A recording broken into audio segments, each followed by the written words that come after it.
कामचोर देवरानी। एक बार की बात है, सुषमा अपने पूरे परिवार के साथ खुशी खुशी मोहन नगर में रहती थी।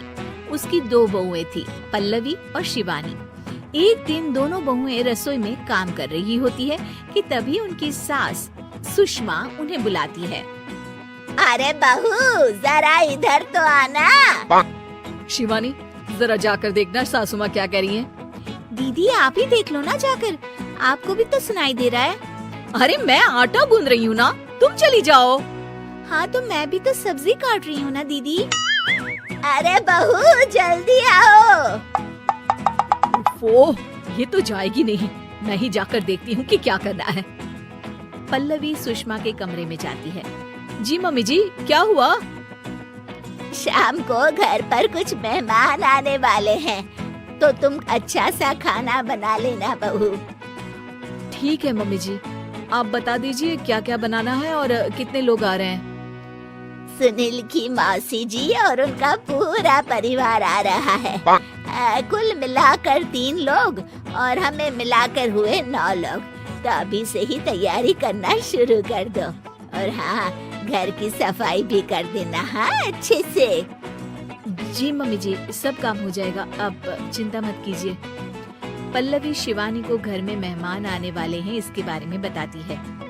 क्या 9 लोगों का खाना बनाना होगा, घर की सफाई करनी है?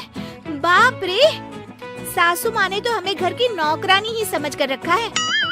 ऐसा नहीं बोलते शिवानी, हम इस घर की बहू हैं और घर के काम करना हमारा फर्ज है। दीदी तो है ही सासू माँ की चमची, जब देखो सासू माँ सासू माँ। मैं तो इतना सारा काम नहीं करने वाली। शिवानी कपड़े लेकर गमला साफ कर रही होती है और चक्कर आने का नाटक करने लगती है। मेरा सर चकरा रहा है। तभी वहाँ पल्लवी और सासू माँ जाते हैं। अरे बहू, क्या हो गया तुम्हें? मम्मी जी, बहुत तेज सर में दर्द हो रहा है। तुम एक काम करो शिवानी, आराम कर लो। नहीं नहीं दीदी, घर में मेहमान आने वाले हैं, मुझे आपकी मदद करनी चाहिए। अरे कोई बात नहीं शिवानी, तुम आराम कर लो, मैं सब काम कर लूंगी। ठीक है दीदी, अगर आप इतना कह रही हैं तो आराम कर लेती हूँ। शिवानी आराम से अपने कमरे में मैगजीन पढ़ रही होती है। इसे कहते हैं आराम की जिंदगी। इतना सारा काम। चलो सारा काम खत्म हो गया, शिवानी को देख आती हूँ। शिवानी अपने कमरे में ईयरफोन में गाने सुनते सुनते सो जाती है और उसके साइड में मैगजीन भी रखी होती है। पल्लवी वहाँ आ जाती है और वो सब देखती है। ओहो, तो मतलब सब काम चोरी का बहाना था। अभी बताती हूँ इसको। घर का सारा काम मुझे करना पड़ा और ये महारानी यहाँ मैगजीन पढ़ रही है, गाने सुन रही है। पल्लवी रसोई से एक प्लेट और चम्मच लेकर आती है और शिवानी को थाली बजाकर उठाने लगती है। शिवानी अचानक से उठती है।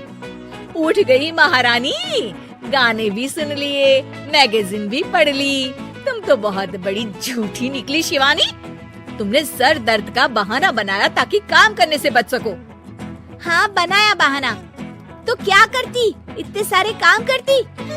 मुझे कोई शौक नहीं है चापलूसी का। क्या चापलूसी? तुम्हें लगता है कि मैं सारे काम चापलूसी के लिए कर रही हूँ? नहीं तो क्या। तभी वहाँ सासू माँ आ जाती है। अरे बहू, वो लोग बस आने ही वाले हैं, तुम तैयारियां कर लो। जी सासू माँ, तुझे तो मैं बाद में देखती हूँ। सब खाना खाने बैठते हैं और खाना शुरू करते हैं। तभी सुनील की मौसी बोलती है। वाह भाई वाह, खाना तो बहुत ही अच्छा बना है सुषमा जी। एक एक चीज में क्या स्वाद है। ये सुनकर शिवानी मुंह बना लेती है।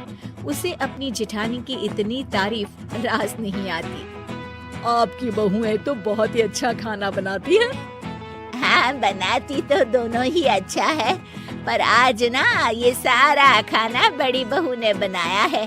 छोटी बहू की तबीयत ठीक नहीं थी, सो इसलिए। मानना पड़ेगा सुषमा जी, आपकी बड़ी बहू तो बहुत ही गुणवान है। पल्लवी की तारीफ सुनकर शिवानी को जलन होती है। पल्लवी ये सुनकर खुश हो जाती है और शिवानी की तरफ देखकर उसे चिढ़ाती है। कुछ देर बाद मेहमानों के जाने का वक्त हो जाता है।